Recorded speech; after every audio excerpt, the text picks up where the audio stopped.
सभी को नमस्ते। पिछले दिन हम लोग फाइनल अकाउंट खत्म करके आए, लेकिन अभी फाइनल अकाउंट में हम लोग बहुत सिंपल सिंपल क्वेश्चन किए हैं, ठीक है ना। मतलब तुम्हारे लेवल का। मेरा मन है कि फाइनल अकाउंट एक महीना और पढ़ाया जाए, लेकिन वो अभी नहीं पढ़ाएंगे। पहले सिलेबस कंप्लीट होगा, उसके बाद कुछ एडवांस लेवल के सम्स भी हम 10-15 सम्स करने को देंगे, करेंगे आप लोग। आज एक नया चैप्टर शुरू कर रहे हैं, that is rectification of error. Rectification of error में क्या है कि ये आप जानते हैं कि मनुष्य जो है वो गलतियों का गोडाउन है, पूरा का पूरा। क्या कह रहे हैं? खुद ही एक गलती है। हाँ, नहीं, खुद ही गलती नहीं है। अब इसको सुधारो। जितना गलती हो गया है, मनुष्य जीवन इसीलिए तो मिला ही है कि अपनी अपनी गलतियों को सुधारना है। तो यहाँ पे देखो, अब ये चैप्टर ना हम लोग 2 बार में पढ़ते हैं। एक बार हम लोग ट्रायल बैलेंस पढ़ रहे थे, तो उस टाइम में हमने थोड़ा थोड़ा इसके बारे में बताया था। अब ट्रायल बैलेंस में फर्स्ट हाफ में हम लोग ट्रायल बैलेंस बनाना सीखे थे। अब सेकंड हाफ में हम लोग ट्रायल बैलेंस के बाद पहले हम लोग रेक्टिफिकेशन, आज थ्योरी पढ़ाएंगे, अगले दिन से प्रैक्टिकल करवा देंगे। तो आज सुन लो पहले बढ़िया से, क्या क्या तरह का क्वेश्चन आ सकता है, क्या होता है, कैसे होता है अगले दिन, क्योंकि आज हमको पता नहीं था कि आप लोग ये करेंगे, हम शीट लाना भूल गए तो गड़बड़ा गया। चलो कोई बात नहीं, मिल जाएगा। तो रेक्टिफिकेशन ऑफ एरर ये इतना मजेदार चैप्टर है, पूरा का पूरा मैथमेटिकल। आपका जितना कॉन्सेप्ट पीछे का है, वो कॉन्सेप्ट अगर आपके दिमाग में है, आप एकदम चुटकी में एरर को ठीक करते चले जाएंगे। और याद रखना कि जिसको गलती सुधारना आ जाता है, तो वो समझ लो इसका मतलब ये होता है कि वो पीछे के जितने पार्ट है वो बहुत अच्छे से पढ़ के आया है। क्योंकि गलती वही सुधार पाएगा जिसको पीछे का बहुत अच्छे से जानकारी होगा। अगर जिसको जानकारी नहीं है, वो यहाँ पे लिपापोती करेगा, वो कुछ दिखा भाई दिखा बहन ऐसे करता रहेगा। तो रेक्टिफिकेशन ऑफ एरर के ध्यान से सुनो। कुछ एरर ऐसे होते हैं, पहले एरर का टाइप्स पढ़ लेते हैं। कुछ एरर ऐसा होता है जिनको ट्रायल बैलेंस पकड़ लेता है ना। कुछ एरर ऐसे होते हैं जिनको ट्रायल बैलेंस पकड़ लेता है, तो उसको कहते हैं errors can be detected by the trial balance. और कुछ एरर ऐसे होते हैं जिनको ट्रायल बैलेंस पकड़ नहीं पाता है, तो हमें दोनों एरर को ठीक करने के लिए यहाँ पे मौका दिया जाएगा। तो ट्रायल बैलेंस में यहाँ पे कुछ एरर ऐसे हो गए कि जिनको हम ट्रायल बैलेंस पकड़ लेता है, और कुछ एरर ऐसे हो गए जिनको ट्रायल बैलेंस नहीं पकड़ पाता है। तो पहले तो हमें ये समझेंगे कितने तरह का एरर होता है और एरर के नाम क्या है, कैसे कैसे समझते हैं बढ़िया से, तो इसको समझेंगे। तो यहाँ पे क्लासिफिकेशंस ऑफ एरर्स आपको बता रहे हैं, ये हम देंगे आपको, पूरा शीट में पूरा लिखा हुआ है, शीट बना हुआ है, खाली हम लाना भूल गए थे। तो यहाँ क्या लिखा है, keeping in view their nature. ये अभी हम टीएस ग्रेवाल से पढ़ा दे रहे हैं, लेकिन मेरे शीट में इससे अच्छा लिखा हुआ है, हम दिखा देंगे आपको। तो यहाँ पे ये कह रहे हैं कि हम लोग मेनली 4 तरह का एरर पकड़ रहे हैं। एक एरर ऑफ ओमिशन है, एक एरर ऑफ कमीशन है, एक एरर ऑफ प्रिंसिपल है, और एक कॉम्पेंसेटिंग एरर है। तो पहले एक एक करके हम धीरे धीरे बात को समझते हैं। सबसे पहले हम इजी से बात शुरू करते हैं। एक होता है एरर ऑफ प्रिंसिपल। सबसे पहले इजी आपका यही होता है कि एरर ऑफ प्रिंसिपल क्या होता है। तो हम लोग देखो, जो भी ट्रांजैक्शन होता है ना, वो 2 तरह का होता है। एक तो ट्रांजैक्शन जो हमारे होते हैं वो 2 टाइप्स के होते हैं। क्या क्या होते हैं? एक हमारा ट्रांजैक्शन होता है रेवेन्यू नेचर का, और एक होता है कैपिटल नेचर का। आप इसको, एक चैप्टर पढ़ता था एनटीओ, इन्होंने हटा दिया है, लेकिन उस चैप्टर के पहले इसको पढ़ाना पड़ता था। रेवेन्यू का मतलब होता है रेकरिंग, यानी जो बार बार होते हैं, रेगुलर होते हैं, उनको हम लोग कहते हैं रेवेन्यू नेचर के खर्चे, ठीक है ना। और कुछ खर्चे होते हैं जो वन टाइम होते हैं और उनका लाभ हमको कई साल तक मिलता है, उनको हम कहते हैं कैपिटल नेचर का खर्चा।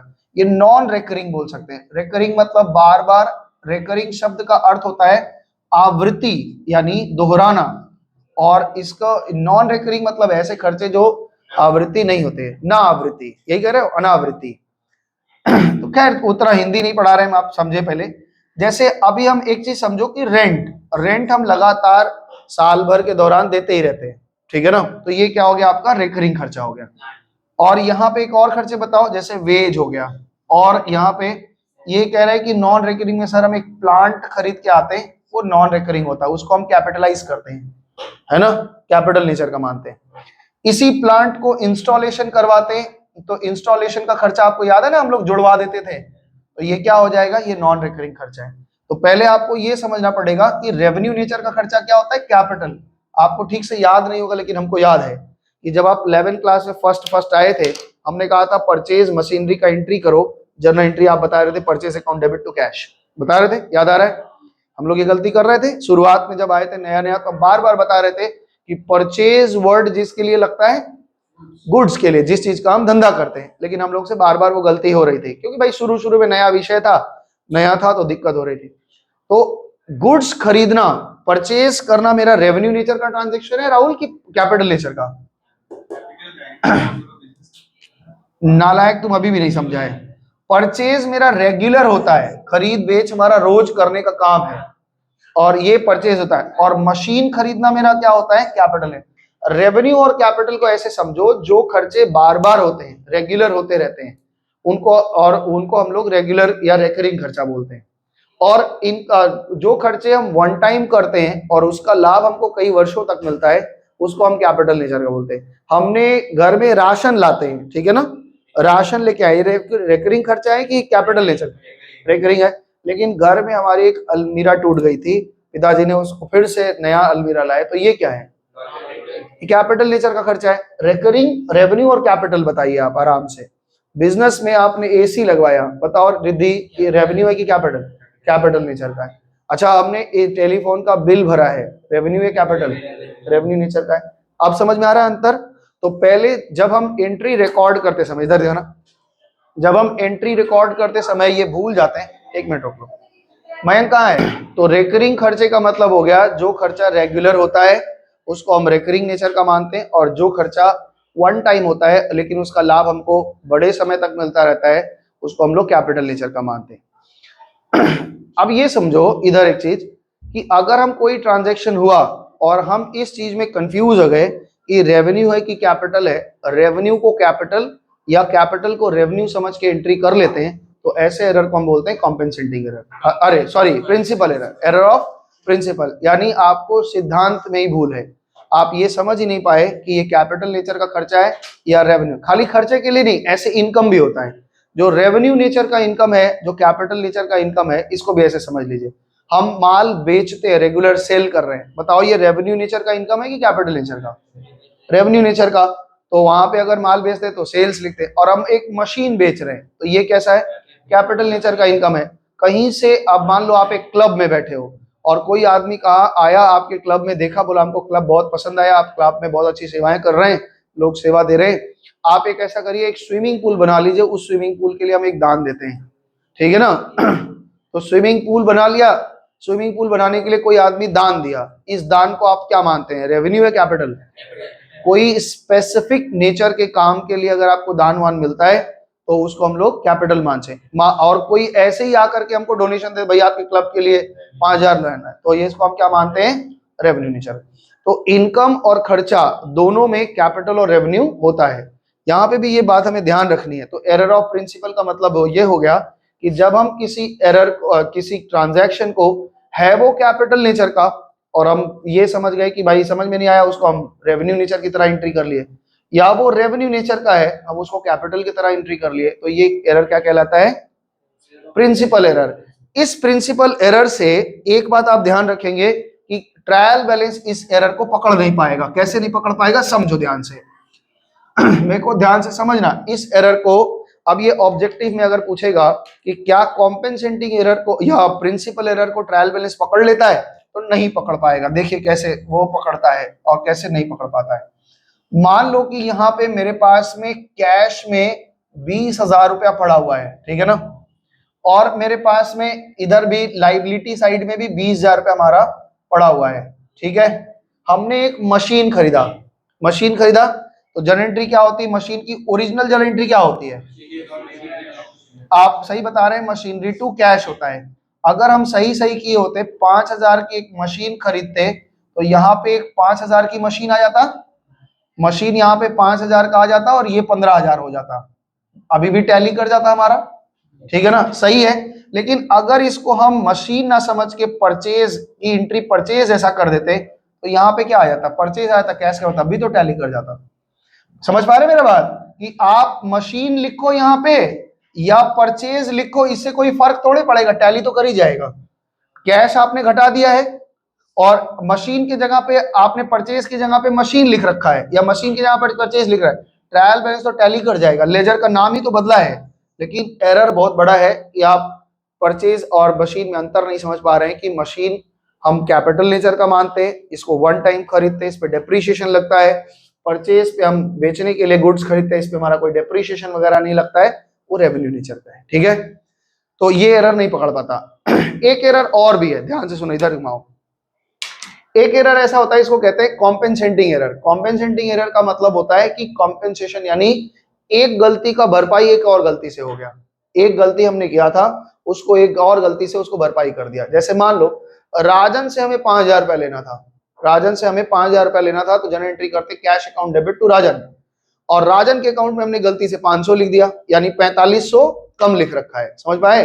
तो एक तरफ क्रेडिट में एक तरफ गलती कर रखी है, और रमन को हमको 5,000 देना था, तो हमने रमन टू कैश किया, वहां पे 500 लिख दिया। तो यहाँ क्रेडिट में 4,500 का गलती किया और वहां डेबिट में 4,500 का गलती किया, ट्रायल बैलेंस टैली कर जाएगा, लेकिन वो पकड़ नहीं पाएंगे। यानी कॉम्पेंसेटिंग एरर में क्या होता है, एक एरर को दूसरे एरर से कॉम्पेंसेट कर देते हैं, है ना, एक भरपाई। भाई जैसे कोई गलती हो जाएगी, क्या बोलिए, क्या सजा देंगे, क्या प्रायश्चित किया जाए, तो एक उसको प्रायश्चित करवा लेते हैं, है ना। ऐसा एक एग्जाम्पल मजाक में सब लोग देता था, 11 में इन लोगों को दिया गया था कि एक अभी तालिबान में ऐसे हुआ, तो भाई जोर चलता है बंदूक का, है ना, तो वहां पे एक औरत गई और आधार कार्ड बनवाने के लिए, और बोली कि मेरा आधार कार्ड गलत बन गया है।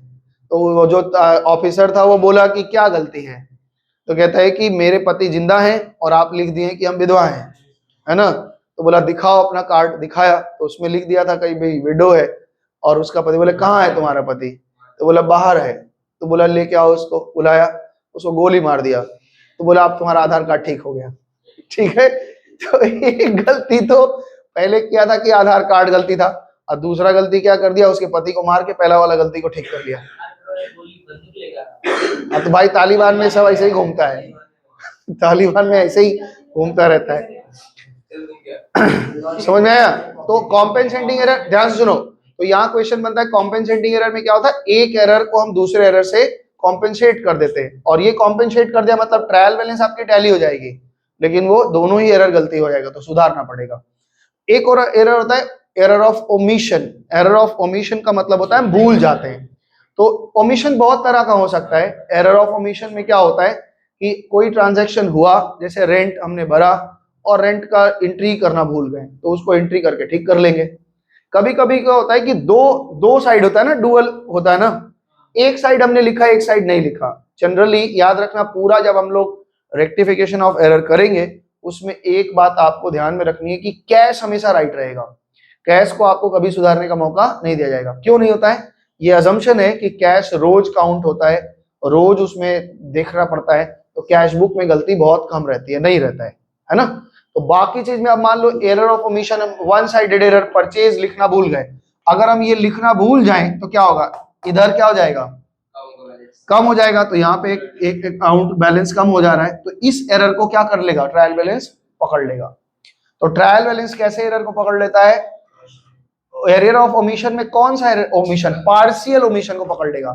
पूरा ओमिशन है, मान लो आपने एंट्री यहाँ 20,000 लिखी, परचेज किया, लिखा ही नहीं, तब तो नहीं पकड़ पाएगा, 20,000 टैली कर जाएगा, है ना।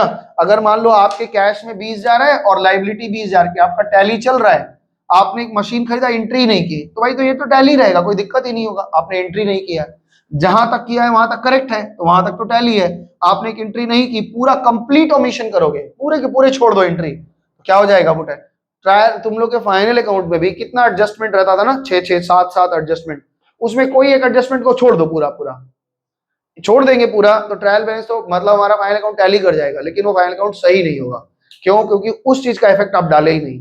क्योंकि जब हम कोई एडजस्टमेंट या कोई जर्नल का इफेक्ट डालते हैं तो दो जगह इफेक्ट जाता है, और अगर हम दोनों ही इफेक्ट नहीं डाले, ना क्रेडिट में डाला ना डेबिट में डाला, इसका मतलब क्या है, वो ट्रायल बैलेंस टैली कर जाएगा, वो एंट्री के बिना हमारा काम चल गया, है ना।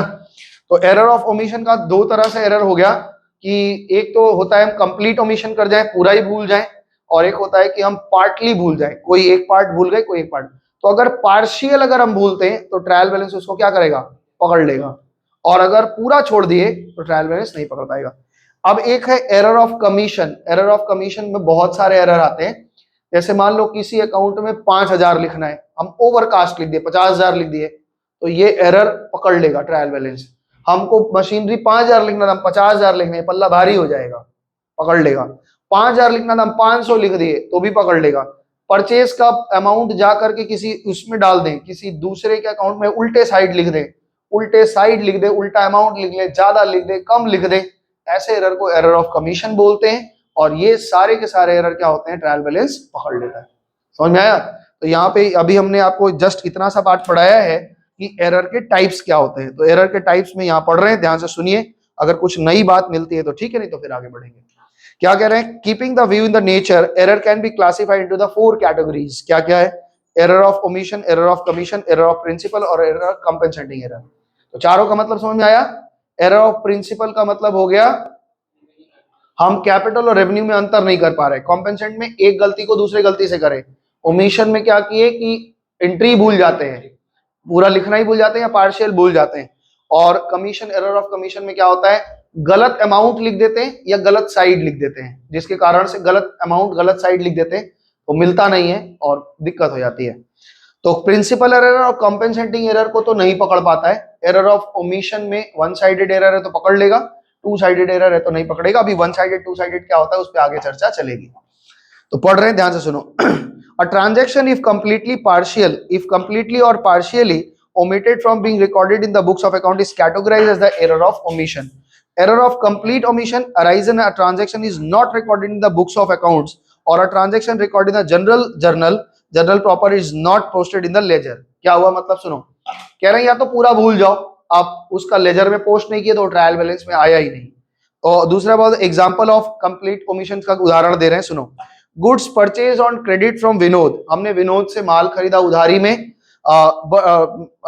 Was not recorded in the purchase book. ध्यान से सुनिएगा, इसका तरीका समझिएगा कि एरर होता कैसे है। माल खरीद के आता है, परचेज डिपार्टमेंट के पास जाता है, परचेज डिपार्टमेंट उसको क्या करता है, परचेज बुक में रिकॉर्ड करता है। परचेज बुक से रिकॉर्ड होने के बाद में अकाउंटेंट के पास जाता है, तब वो परचेज अकाउंट में रिकॉर्ड करता है। तो प्रोसीजर क्या हो गया, पहले माल खरीदा जाता है, इनवॉइस आता है, इनवॉइस से वो कहाँ लिखा जाता है, परचेज बुक में, और परचेज बुक में से कहाँ चला जाता है वो, तो परचेज बुक आप बना के हैं, purchase day book, sales day book. उधारी में माल खरीदे, जनरल प्रॉपर में एंट्री नहीं हुआ तो परचेज अकाउंट में भी नहीं जाएगा। तो यही बात कर रहा है कि goods purchase on credit from Vinod was not recorded in the purchase day book, purchase day book में रिकॉर्ड नहीं हुआ। और परचेज डे बुक में अगर रिकॉर्ड नहीं हुआ तो अकाउंटेंट के पास गया ही नहीं, और अगर गया नहीं तो परचेज अकाउंट में भी वो रिकॉर्ड नहीं हुआ, तो नहीं हुआ, तो ये कैसा हो, एरर हो गया, कंप्लीट ओमिशन, पूरा का पूरा ओमिशन हो गया, भूल ही गए हम। आगे क्या कह रहे हैं, गुड्स सोल्ड ऑन क्रेडिट, हमने उधार में माल बेचा to Rakesh, not recorded in the sales day book, हमने उसको सेल बुक में रिकॉर्ड नहीं किया। सेल बुक में रिकॉर्ड नहीं किया तो सेल्स का जो डिपार्टमेंट था वो रिकॉर्ड नहीं किया, तो सेल अकाउंट में भी रिकॉर्ड नहीं हुआ। इससे क्या हुआ, ये पूरा का पूरा एरर ही खत्म हो गया। ऐसे एरर को हम ठीक कैसे करेंगे, एंट्री पास कर देंगे, बस खत्म हो गया। अब कोई एंट्री होनी थी, नहीं हुआ, तो वो एंट्री पास करके उसको रेक्टिफाई कर देंगे, है ना। ट्रायल बैलेंस में अपने ऐसा किए थे कि सेल हुआ था, सेल की एंट्री नहीं हुई थी, परचेज हुआ था, उसकी एंट्री नहीं हुई थी, याद है तो आपको किए होंगे। Furniture sold on credit to Suresh, हमने फर्नीचर बेचा सुरेश को, जनरल एंट्री क्या बनेगी, सुरेश टू फर्नीचर। फर्नीचर लिखेंगे या सेल्स लिखेंगे, फर्नीचर, क्योंकि ये कैपिटल नेचर है, ध्यान रखिएगा इस बात को। Recorded in the general, recorded in journal proper but not posted, कह रहे हैं डे बुक में रिकॉर्ड तो कर लिए, याद है जर्नल प्रॉपर में 6 एंट्री होती थी, आपको याद होगा कि नहीं, बताते हैं, तुम लोग राजा बेटा है एकदम। में 6 एंट्री होती है, कौन बताएगा, बताओ क्या क्या एंट्री होती है, कोई बता सकता है, बताओ। हाँ, जर्नल प्रॉपर में क्या एंट्री होती है, दो स्पेशल जर्नल जो बुक बोलते हो, opening entry, closing entry, transfer entry, rectification entry, adjustment entry और credit purchase and sale of assets का एंट्री। क्या क्या बोले बताओ, फिर से बताओ। Opening entry, transfer, rectification, adjustment, credit purchase and sale of assets. Assets का सेल परचेज जो होता है वो किस बुक में लिखा था, जर्नल प्रॉपर में। तो ये 6 एंट्रियां होती हैं उसमें। बाकी एक जनरल जर्नल होता है जो हम लोग रेगुलर लिखते हैं, एक होता है स्पेशल जर्नल जिसको हम क्या मानते हैं, जनरल प्रॉपर बोल रहे हैं, ठीक है। तो ये कह रहा है कि जनरल प्रॉपर में रिकॉर्ड ही नहीं हुआ, तो भाई ये सब तुम्हारा एरर हो गया, वो कंप्लीट एरर हो गया। पार्शियल एरर में क्या कह रहे हैं, is an error where the part of the transaction is not complete transaction omitted in the trial recorded, such error result in the trial balance not agree. ये बात ध्यान रखना, अगर आपने कंप्लीट ओमिशन किया है तो ट्रायल बैलेंस अग्रीगेट कर जाएगा, मतलब टैली कर जाएगा।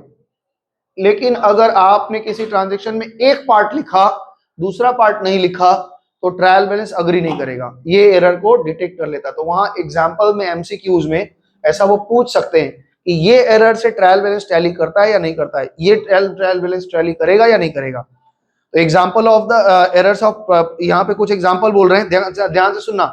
एक साइड एंट्री होगी, एक साइड नहीं एंट्री होगा। Credit sale of goods to Raj, जन एंट्री क्या बनेगी? Credit sale goods to Raj, Raj to sale बनेगा, यानी राज के अकाउंट को डेबिट करना है और सेल के अकाउंट को क्रेडिट। रेक्टिफिकेशन ऑफ एरर उसी को समझ में आएगा जो पीछे का chapter journal ledger trial balance final account अच्छे से समझ के आया। हाँ, लेजर जरूरत भी नहीं है, लेजर से लेजर करवाए थे, तू उस दिन नहीं आया था, फिर एक दिन करवाए दिए थे हम, और छोटा सा टॉपिक खत्म ही था। और ठीक है, आज बैठ जाना, आज ही करा देंगे लेजर, सब था उस दिन, हम बना के दिखाए थे। चलो, तो credit sale to Raj, Raj को हमने माल बेचा तो एंट्री होनी थी Raj to sale. Sales recorded in sale book but not posted to the Raj account, sale book में लिख लिया, सेल बुक में लिखा तो सेल अकाउंट में एंट्री हो गई, लेकिन राज के बुक में नहीं किया। तो भाई ये वाला पार्ट में तो आ गया, सेल में एंट्री हो गई, लेकिन ये वाला डेबिट वाला पार्ट में राज में डेबिट करना था वो नहीं किया, ये टैली नहीं करेगा। और जब भी आपका ट्रायल बैलेंस टैली नहीं करता है तो हमको क्या करना पड़ता है, हमें पता ही नहीं चलता कहां गलती हो गई है, तो हम वहां पे क्या कर देते हैं, सस्पेंस अकाउंट खोलते हैं। याद आया? तो इस तरह से एरर का दो टाइप्स और बन गया। क्या बन गया? एक वन साइडेड एरर होता है, एक टू साइडेड एरर होता है। वही टू साइडेड, डबल साइडेड, एक वन साइडेड एरर है, एक टू साइडेड एरर है। वन साइडेड एरर जब आप करते हैं, एक साइड एरर कर देते हैं, तो ये अग्रीगेट नहीं करता, हमको वहां सस्पेंस खोलना पड़ता है। अगर किसी सवाल में सस्पेंस अकाउंट दिख रहा है, इसका मतलब है कि वो सिंगल साइडेड एरर उसमें हुए हैं, और अगर नहीं दिख रहा है तो वो टू साइडेड एरर है, वो आगे हम लोग चर्चा में चलेंगे। Omission of carrying forward total from the one page to another page, एक पेज में हमने अकाउंट बनाया लेजर, वहां का टोटल हुआ, दूसरे पेज में गई नहीं, टोटल ही नहीं किया, नया पेज में नया लेजर खुल गया। तो ऐसे कंडीशन में भी ये भी तुम्हारा omission of balance on account, किसी अकाउंट को बैलेंस करना छोड़ गए, तो छूट गया, भूल गए, यही तो होता है, एक अकाउंट भूल गए तो आपको टैली नहीं करेगा। एरर ऑफ कमीशन में क्या होता है, सुनो, एरर ऑफ कमीशन भी आपको बता दिया, गलत अमाउंट, गलत अकाउंट, गलत साइड में लिख दें, ज्यादा लिख दें, कम लिख दें, गलत डेबिट का आइटम क्रेडिट में लिख दें, क्रेडिट का आइटम डेबिट में लिख दें, ऐसे एरर को एरर ऑफ कमीशन कहते हैं। Error of commission are those error which are arise due to the wrong recording, गलत रिकॉर्ड कर रहे हैं, रॉन्ग पोस्टिंग, गलत साइड पे है, रॉन्ग कैरी फॉरवर्ड, अब एक पेज से दूसरे पेज जाते समय 19 जा रहा है, दूसरे पेज में आके 1900 लिख दिए, इधर का डेबिट बैलेंस है, उधर जाके क्रेडिट बैलेंस लिख दिए, तो एरर हो जाएगा।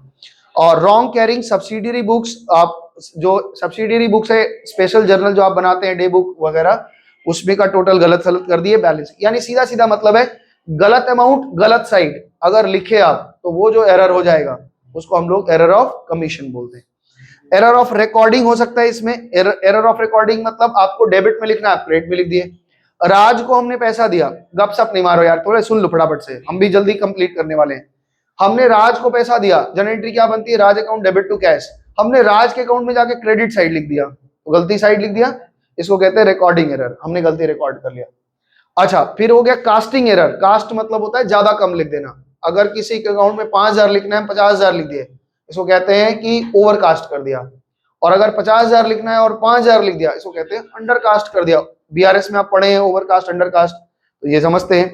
एरर इन कैरिंग फॉरवर्ड, एक पेज में टोटल लगाया, सीडी किया, दूसरे पेज में उसको ले जाकर के बीडी करना था, यहाँ 40,000 से वहां जाके 35,000 लिख दिया, गड़बड़ कर दिया। तो कैरी फॉरवर्ड करने में भी गलती, एक पेज से दूसरे पेज में जाने में गलतियां हो जाती हैं, है ना, तो इसको हम लोग क्या बोलते हैं, error of omission. Error of posting, posting का भी एरर कर लेते हैं, इसलिए इस तरह के एरर होते हैं। अच्छा, तीसरा एरर आपको पढ़ाया error of principles, error of principle में बता ही दिया था, तो यहां भी पढ़ दे रहे फटाफट से एकदम क्या क्या लिखा है। When a transaction is recorded in contravention of accounting principle, हम उलट देते हैं, सिद्धांत को ही उलट देते हैं, it is known as the error of principle, such error do not affect the trial balance. ये बताया ना, ये एरर आपके ट्रायल बैलेंस पे कोई इफेक्ट नहीं है। आप माल खरीद रहे हैं, आप उसको मशीन की तरह एंट्री कर लेंगे, डेबिट कर ही दिए हैं, क्रेडिट कर ही दिए हैं। ट्रायल बैलेंस हम बनाते किस लिए हैं, याद है, ट्रायल बैलेंस बनाते समय आपको एक बात बताया गया कि why trial balance is made, हमने कहा था to check the arithmetic accuracy of the ledgers.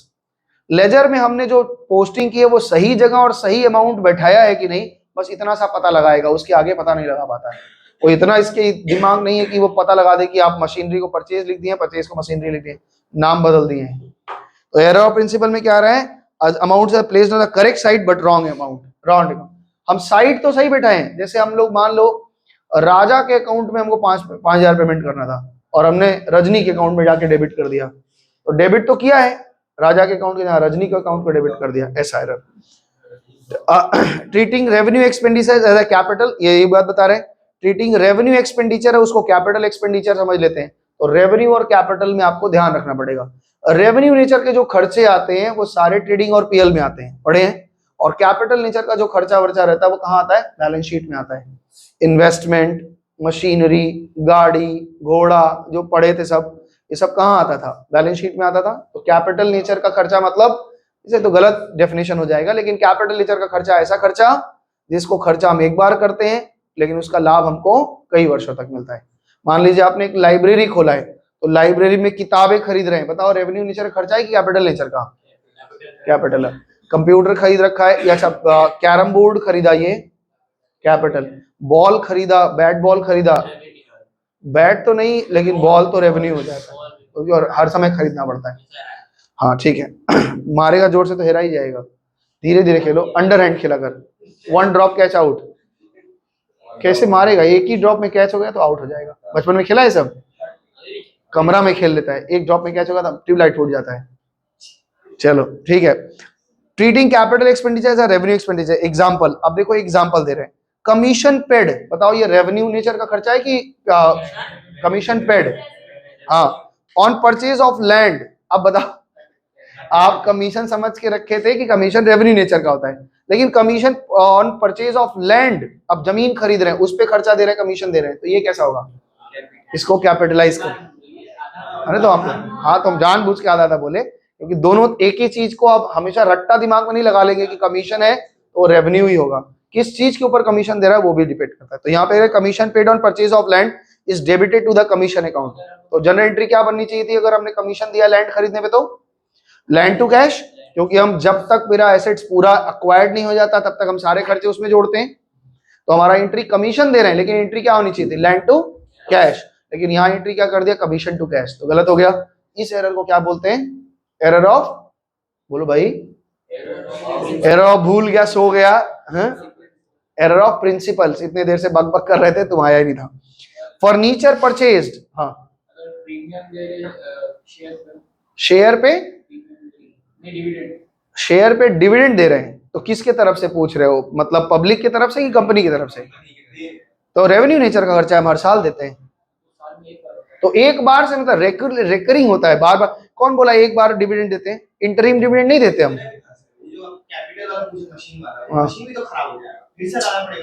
कहाँ चीज मशीन, अच्छा देखो ये थोड़ा सा कंफ्यूजन दूर कर देते हैं। हम एक मशीन खरीद के लाए, 50,000 का कंप्यूटर खरीद के लाए, 2 महीना चला वो उसका हार्ड डिस्क क्रैश कर गया, तो ये क्या मान ले, रेवेन्यू मान ले। फिर एक हार्ड डिस्क लगवा रहे हैं तो रेवेन्यू नहीं मान सकते, ये रिपेयर का खर्चा आएगा। एक बार मशीन इंस्टॉल होने तक ऑन हो गया तो वो रेवेन्यू नेचर, उसके बाद के जो खर्चे आते हैं उसपे वो रेवेन्यू नेचर का आता है। अगर हम मशीन को बड़ा कर रहे हैं, एक्सटेंशन कर रहे हैं, तो वो कैपिटल, जैसे मान लो हमने एक घर बना लिया, ठीक है ना, अब ये घर बनाने का जो खर्चा होता है ये क्या हो जाता है, ये कैपिटल नेचर का है।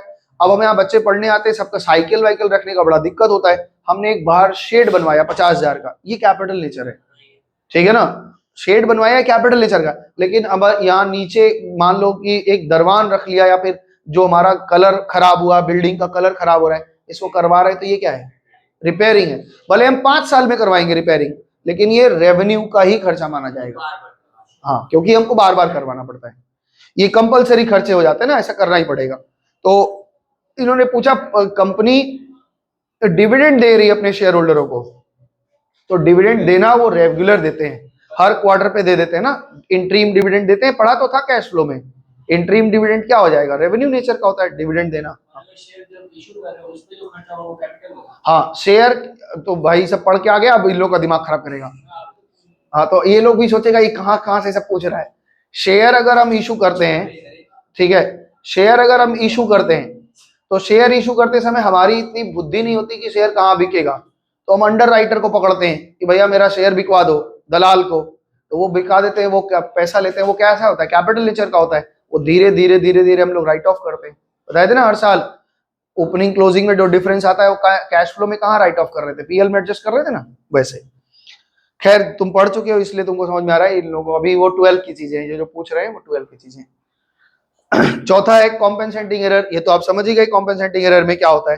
पोस्टिंग कॉम्पेंसेटिंग में क्या होता है, एक एरर को दूसरे एरर से कॉम्पेंसेट कर देते हैं। तो error affecting trial balance of one sided error, जो एरर ट्रायल बैलेंस को इफेक्ट करते हैं, यानी ट्रायल बैलेंस टैली नहीं करता जिनकी वजह से, उनको हम वन साइडेड एरर बोलते हैं। तो एक तो एरर का इन्होंने टाइप्स किया नाम के अनुसार, ओमिशन, कमीशन, कॉम्पेंसेटिंग और प्रिंसिपल। अब एक साइड के अनुसार बता रहे हैं, जो जो एरर, वही सब एरर रहेंगे, उन्हीं सब एरर को दूसरे नाम से पकड़ रहे हैं। मतलब एक क्लासिफिकेशन करने का ये भी एक तरीका है। जिस एरर से हमारा ट्रायल बैलेंस टैली हो जाता है, यानी ट्रायल बैलेंस पे कोई इफेक्ट नहीं डालता, उसको हम लोग कहते हैं टू साइडेड एरर। और जिस एरर से हमारा ट्रायल बैलेंस टैली नहीं करता, फंस जाता है कहीं बैलेंस में, उसको वन साइडेड एरर बोलते हैं। तो यहाँ कुछ एग्जांपल दे रहे हैं, आप ध्यान रखना। वन साइडेड एरर में आप ध्यान रखना कि ट्रायल बैलेंस का एक साइड भारी कर देंगे और एक साइड कहीं ना कहीं हल्का रह जाएगा, इसलिए क्या होगा, वो ट्रायल बैलेंस टैली नहीं करेगा। एक एक एग्जांपल पढ़ रहे हैं, ध्यान से सुनो। One-sided error are those error which affect only one account of and thus केवल एक अकाउंट पे इफेक्ट डालते हैं। One-sided error, एक अकाउंट पे कर दिया, दूसरे अकाउंट में किया ही नहीं।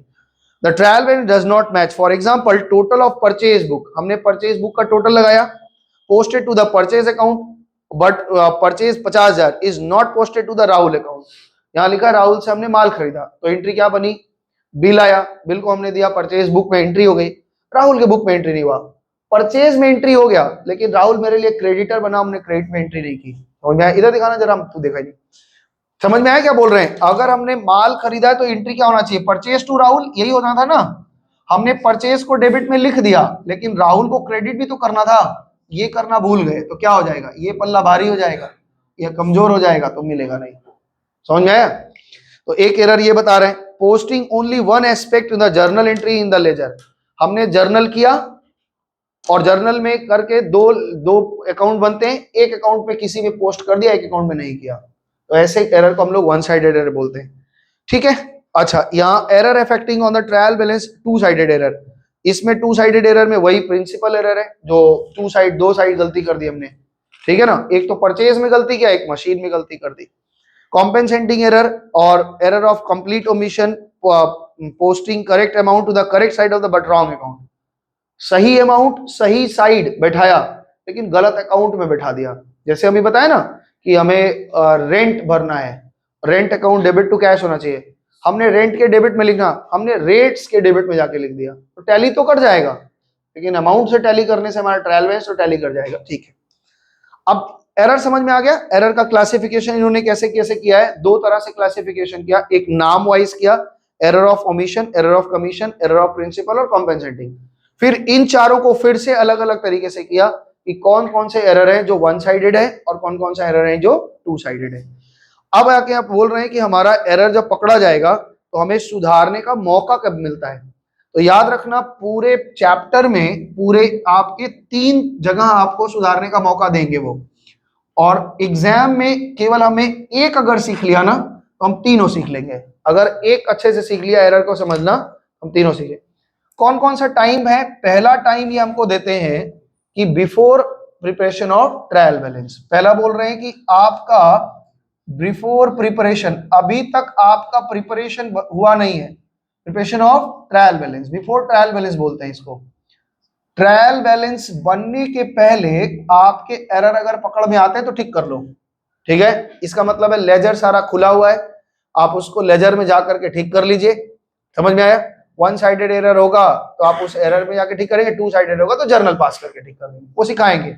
दूसरा होता है कि भाई अब हमारा ट्रायल बैलेंस बन गया, यानी सारे लेजर क्या हो गए, बंद हो गए, और सारे लेजर बंद होने के बाद में ट्रायल बैलेंस एक लिस्ट आ गया। तो एक होता है आफ्टर ट्रायल बैलेंस, यानी ट्रायल बैलेंस बनने के बाद, after trial balance, trial balance के बाद में हमारा डिटेक्ट किया गया, ठीक है। और तीसरा, अगर मान लो हमने ट्रायल बैलेंस बनाया और ट्रायल बैलेंस में सस्पेंस आ गया, हमने बहुत कोशिश की सस्पेंस पकड़ने का, भाई गलती कहाँ हुआ है। अब भाई 50-50 पेज 60-60 पेज का अकाउंट हम पकड़ ही नहीं पा रहे, कहीं एक एरर है पकड़ नहीं पा रहे, तो हम ट्रायल बैलेंस को ना लेके इतना झंझट नहीं करते, उस सस्पेंस अकाउंट खोल लेते हैं और उस सस्पेंस से ही फाइनल अकाउंट बना देते हैं। मान लो 2014 में हमने 31 मार्च को ट्रायल बैलेंस बनाया और उसमें कहीं सस्पेंस आ गया डेबिट में या क्रेडिट में, अब हम उसको लेके बैठे नहीं रहे क्योंकि हमें सबमिट करना, टैक्स भरना है, तो हम उसी सस्पेंस से क्या करते हैं, ट्रायल बैलेंस बना देते हैं, ट्रायल बैलेंस से फाइनल अकाउंट बना देते हैं। 2014 में फाइनल अकाउंट बना दिए, टैक्स भर दिए, 2015 बीत गया, 2016 में जाके पकड़ा चला ओहो ये गलती था, पकड़ में आ गया, तो आप क्या करेंगे, अब तो मेरा अकाउंट सारा लेजर तो बंद ही पड़ा हुआ है, तो एक टाइप मिलता है आफ्टर फाइनल अकाउंट, ठीक है ना। एक ये इसी को हम लोग बिफोर फाइनल अकाउंट भी बोलते हैं, ट्रायल बैलेंस के बाद बट बिफोर फाइनल अकाउंट। अभी फाइनल अकाउंट नहीं बना है लेकिन आपके पास समय है तो आप इसको ठीक कर दो, बिफोर फाइनल अकाउंट। और एक होता है आफ्टर फाइनल अकाउंट, यानी फाइनल अकाउंट बनने के बाद, फाइनल अकाउंट बनने के बाद अगर हमें एरर पकड़ में आएगा तो हम क्या करेंगे, तब वहां पे कैसे करते हैं याद रखना, वो सिखाएंगे। अभी ये तो 3 नाम बताया जस्ट, ये थ्री टाइम्स हमें 3 जगह मिलता है ट्रायल बैलेंस को ठीक करने का। सबसे पहले हम अपने एरर को सीखेंगे ये वाला पार्ट कि आफ्टर ट्रायल बैलेंस अगर हमारा लेजर सारा बंद हो गया है और उसमें हमको ट्रायल बैलेंस करना है, तो इसमें भी 2 टाइप्स है, हर में 2 ही टाइप्स है। क्या क्या टाइप्स है, एक तो आपका 1 साइडेड होगा और एक होगा 2 साइडेड। तो हमें अभी पहले ये वाला कैटेगरी पकड़ना है और इसमें 1 साइडेड और 2 साइडेड हम पकड़ेंगे, बात समझ में आया। तो पहले हम 2 साइडेड देखेंगे, ठीक है, और फिर ये अगर आप सीख गए तो ये वाला एकदम सेम है, कुछ सीखना नहीं है, बहुत इजी सा है। एक अगर ये वाला आ गया तो इसमें कुछ करना ही नहीं है, बस ये अगर सीखने में 1 घंटा लग रहा है तो इसको सीखने में 5 मिनट लगेगा। तो बस पूरा का पूरा सेम है, एकदम सेम, खाली थोड़ा सा चेंजेस करना होगा। अब पहले बताओ सस्पेंस अकाउंट का नेचर क्या होता है, डेबिट होता है क्रेडिट होता है, कुछ भी हो सकता है।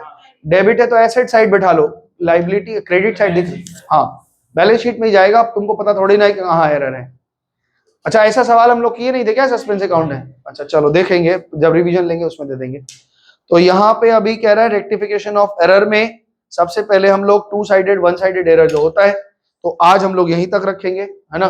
थोड़ा सा अगले दिन से हम लोग rectification of error 2 sided error after trial balance शुरू करेंगे। समय से आ जाएगा शनिवार को, शनिवार को तुम लोग पहले पढ़ोगे, पढ़ लोगे 9 बजे 10 बजे कर लोगे। अच्छा 1 मिनट इसको पहले बंद कर दो फिर बात करते हैं। ठीक है आज इतना ही रखते हैं, आज के लिए इतना ही, दूर तक नमस्ते, धन्यवाद, टाटा बाय बाय।